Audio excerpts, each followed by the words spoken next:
You could call it America's first great conspiracy, but at this moment, America doesn't yet exist.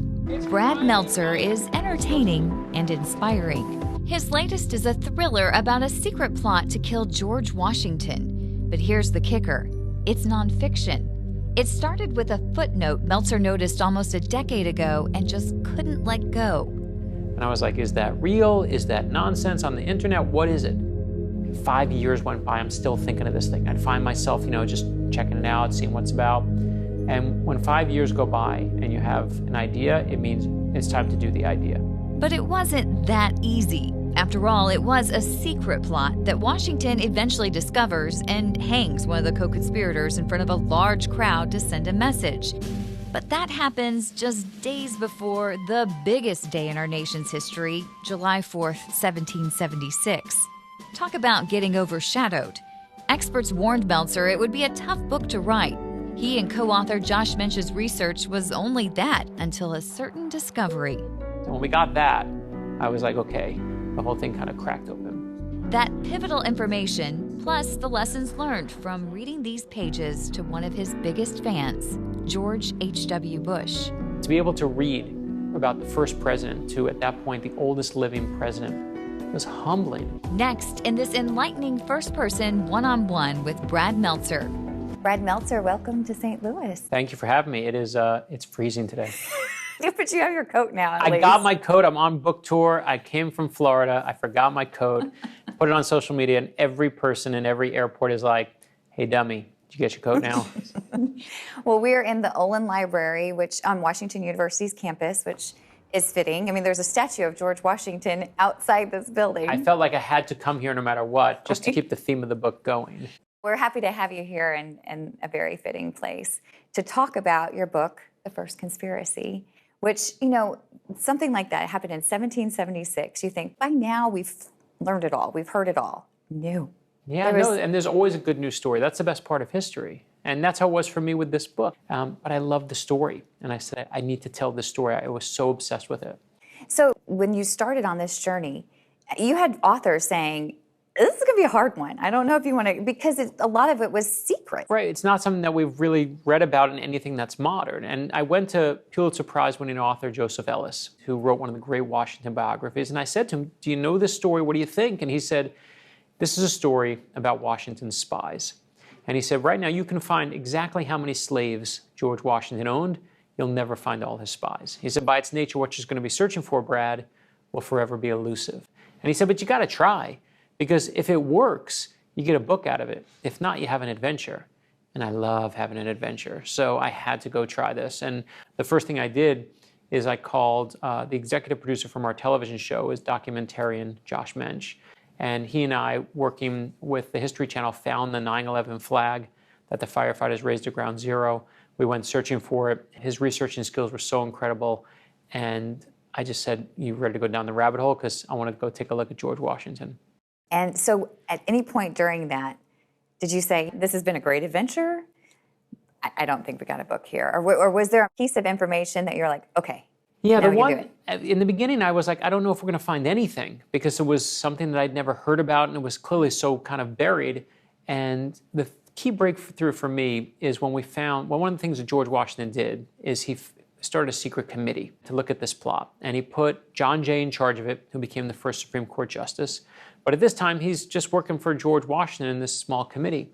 And they're knocking on doors, they're pulling people out of their houses in the middle of the night, they're checking suspects and interrogating them. But what they're really doing in the process is they're building America's first counterintelligence agency.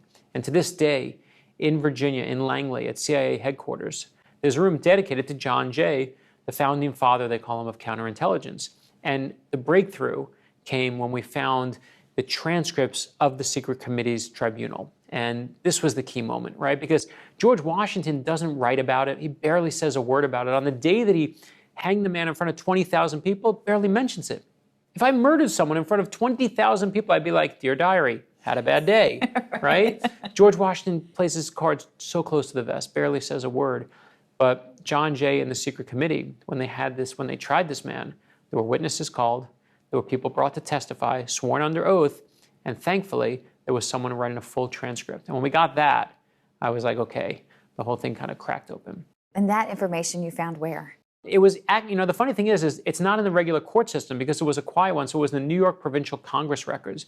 And I love to imagine us as like, I'm Indiana Jones and I crawl through the cobwebs and then I unearth this arcane information and present it in this book. Right. But the reality is the information's online. You can find much of it in all these places. It's just that no one wants to read it.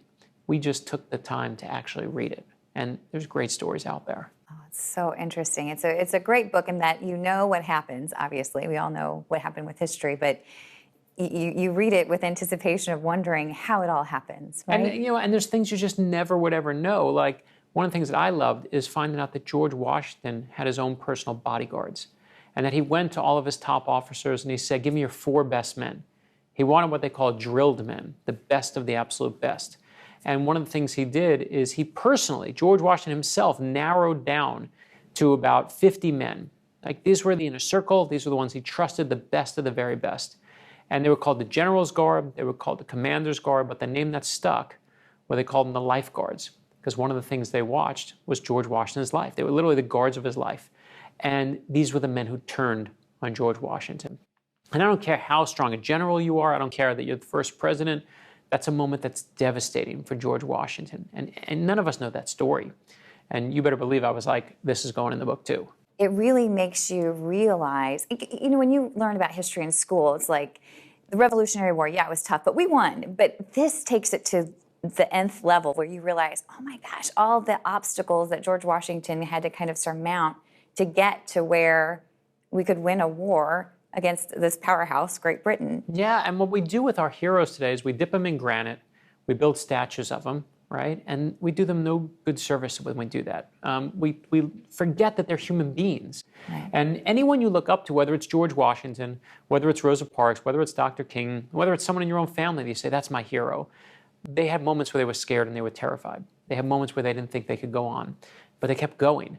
And it's the same with George Washington. When you look at this, we tell the story that George Washington, we all held hands, we dreamed of democracy, we beat the British, and took down the greatest fighting force that ever lived. The end, happily ever after. Right. Great story. It's not the real story. If you think we're divided today as a country, back then in 1776, there were nearly as many loyalists on the British side in New York City as there were patriots on the American side. And it was the same in our own military. You can see that the Massachusetts regiment was fighting with the Virginia regiment. There's a scene where they get in this big argument in Harvard Yard because that's where they're meeting up in Massachusetts.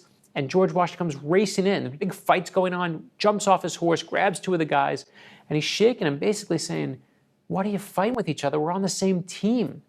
If ever there were a metaphor for where we are today, this is it. And there was no United States back then. George Washington helped build it by putting his arms around this thing and pulling everyone together. And victory was not a foregone conclusion. We almost lost over and over again. And he's not like John Adams. He's not like Jefferson, who are writing these flowing love letters to their loved ones saying what all their emotions are. Well, again, Washington is silent. But one of the things you can see is in his actions. So there's a scene that I love at the Battle of Brooklyn in the book. It's one of the first great battles of the Revolutionary War when the British finally invade New York. And we don't win, we get our butt kicked. George Washington gets out-generaled. He doesn't have the experience of these British generals. And he's pinned down. He's got the British in front of him, the East River behind him. There's nowhere to run. This should be the moment where George Washington dies. It should be all over.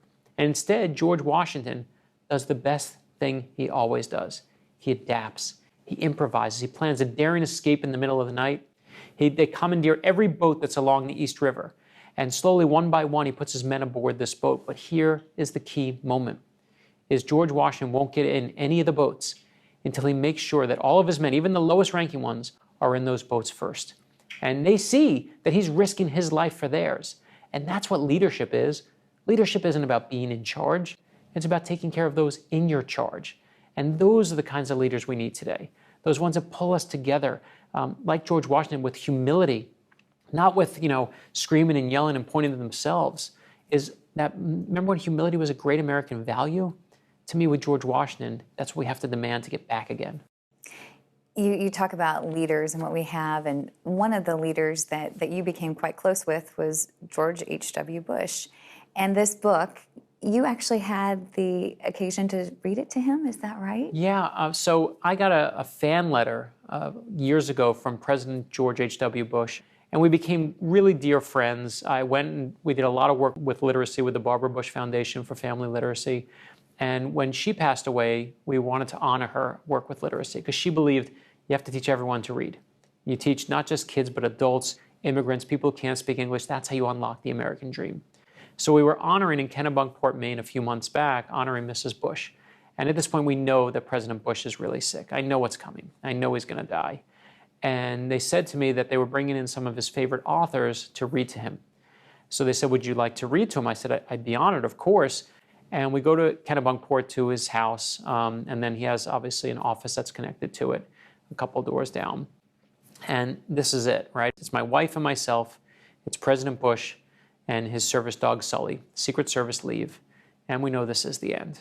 On his desk is about 5 or 6 books stacked up. I see one of them is The First Conspiracy. He's got our book there. And, you know, it looks like it's dog-eared. He had given it a blurb. I sent it to him almost a year ago, but it looks like it's been read over and over. And I take my copy and I say, sir, you want to read this? And he's like, because he couldn't really speak at that point. He could nod and kind of, And I brought him and I opened to one of my favorite scenes in the book where George Washington, for the first time, has the Declaration of Independence presented to the troops. And I'm reading to him. They say he's going to be sleeping in 10 minutes. That's just the way it's going to be. And sure enough, 10 minutes in, he's sleeping. But I get to those words. We hold these truths to be self-evident, that all men are created equal. And his eyes open, and he locks on me. President Bush is just pure clarity, just locked on me. And it's like the words of the Declaration of Independence are our lifeblood, right? The ultimate IV for a U.S. president. And I get to the end of the chapter, and I say, sir, you want to do another chapter? And I get to the end of another. You want to do another? And another? Instead of 10 minutes, which is what we thought we'd be there for, we were there for an hour. Wow. And an hour goes by. I say goodbye to him. I know it's the last time I'm going to see him. But to be able to read about the first president, to at that point the oldest living president, was humbling.